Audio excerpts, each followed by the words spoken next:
болады екен да, оказывается, адамның деңгейі өседі ғой, ойлану деңгейі, сезіну деңгейі, түсіну деңгейі, сол адамдарды қабылдау деңгейі өскен сайын Алла тағала бізге жүректің тыныштығын ашады екен. Ол қараңыз, деңгей өскен кезде ғана.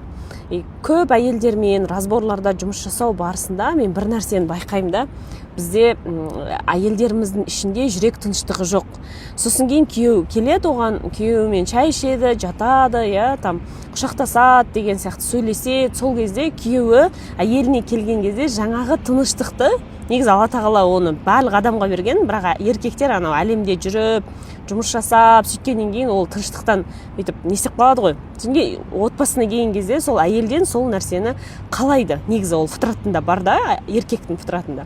Бірақтан әйелдерімізде ішінде пустота, тыныштық жоқ. Яғни бұған бізді дәлел ретінде біз Фатх сүресінің 4-ші аятын әкеле аламыз.